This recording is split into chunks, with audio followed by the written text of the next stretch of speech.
Hi everybody, today's video is about working out your tarot year card. Stay tuned.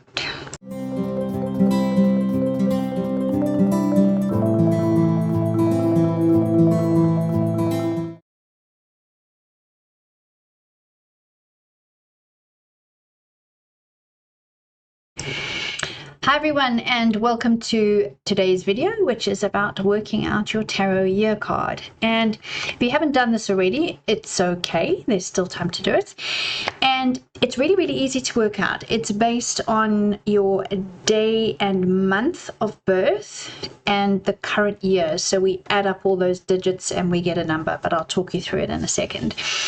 The point of having a tarot year card is to help you understand what it is that you need to develop that year, perhaps what's going to be the focus of the year, and what you need to be aware of happening around you in that year.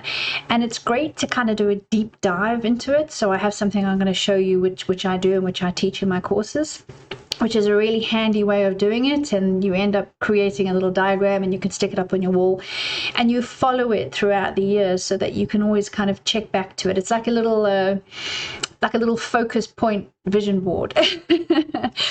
So let me just share my screen and you'll see. So what I tend to do is I create a mind map. I've always loved mind maps. If you don't know what they are, they're a central concept with sort of subcategories of that concept branching off from the outside. You can use it for gazillions of things, but I love using it for this specific thing. So what I do is I write the name of the card, that is my year card, in the middle. And you can see here that I've written Leo, Fire, 8, and Sun. That's because I've kind of brought some astrology in. You don't have to do that. This particular diagram is from my year card 2 years ago. You can see it's still got the authentic pathway at the top, and as hopefully you should know, I'm not authentic pathways anymore, but nonetheless. So this was for my card 2 years ago. So what I did is I wrote the card in the middle, and then what I did is I pulled out a load of different decks that I had and looked up what description of that card was in that deck, because even though I have my own, well, there's obviously a base meaning for the strength card, and then I have my own interpretation of that depending on the circumstances in which it's drawn. Other decks with different themes and imagery can bring different ways of looking at that card, different perspectives. So you can see here, in fact, let me just see if I can zoom in, because maybe we can, there we go, you can see it a bit better. So you can see here, for instance, in the Light Seers deck, strength stands for courage, quiet strength, graceful leadership, or animal instincts, which is quite interesting. Whereas the Spacious Tarot, strength is fortitude, patience, or gentle power. Yes, they are all kind of the same thing, but different perspectives of the same concept. So you see what I mean? Down here, the Steampunk, fabulous deck. The Steampunk deck says shadow self, calm control, healing that brings strength.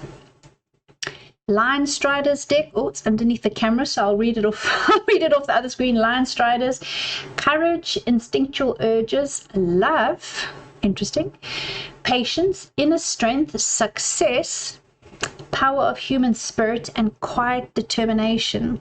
So you can see here, once you've used a few different decks to get all those different perspectives, you have a much larger and deeper understanding of what that card could possibly teach you for the year or make you aware of for the year.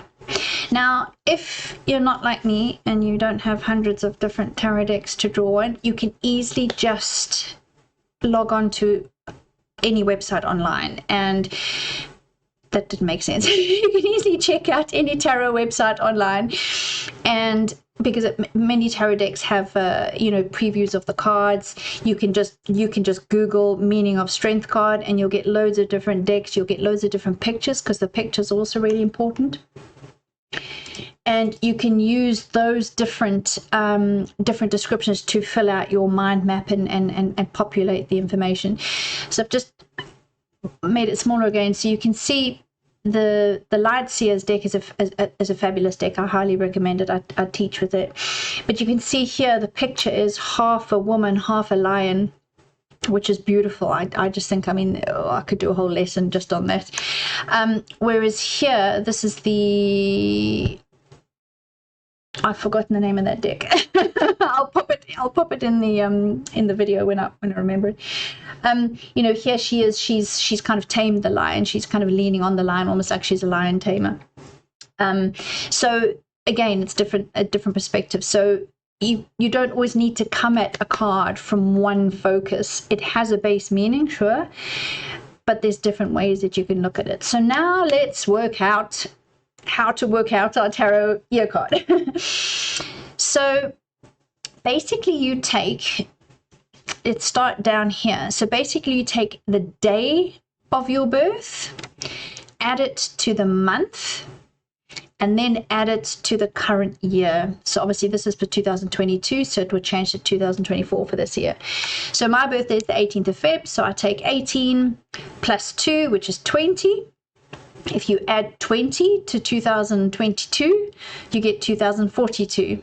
So in this case, it would be 18 plus 2 plus the 2024, which comes down to the wheel this year. So anyway, so then you work that out. When you get your result, you then add those individual digits. So your day, your month, and the year, you get 2042 or whatever you get. You then add those individual digits. So the 2 plus the 0 plus the 4 plus the 2 in that year, 2022, equaled 8. And that's why it was the Strength card.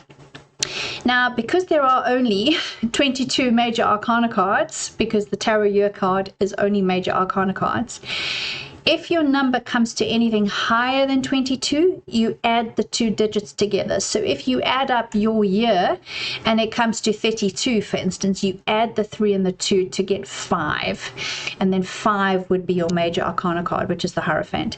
So that's why I've got this funky little flow chart. Is the resulting number less than 22? If it's 22, if it's less than 22, you just simply match it with a major arcana card. If it's more than 22, you would add those 2 numbers together. There's just a quick edit here. There are 22 major arcana cards, but only 21 with numbers. So that's why if you get a if your year card works out, if your year number works out to 22 or less. I keep saying less than 22, but that might be a little bit misleading. So it's 22 or less. If you get 22 as your number, you might know that there isn't a major arcana card number 22. They only go up to 21. And that means that your card is the Fool. And the Fool card's number is 0. So he needs a number 2. All right. So it's 22 or less. So let's go back to that. So yeah, so have a go and see what your card is. If you do read tarot, you can then do your mind map and kind of launch yourself into it. But if you don't read tarot, you can still do the mind map and you can still populate all of the different perspectives and try to understand the concept of what that card is trying to teach you. So you don't have to have a background in tarot to understand that, because your mind map is going to give you all the information that you need to enable you to understand that card. So I hope that makes sense, and I hope that you have fun creating your tarot year card. Mine is, like I said earlier, mine is the wheel, so I haven't done my mind map yet. But yes, I shall give it a go. It's going to be an interesting year. So yeah, thanks for watching, and I'll see you next time. Bye for now.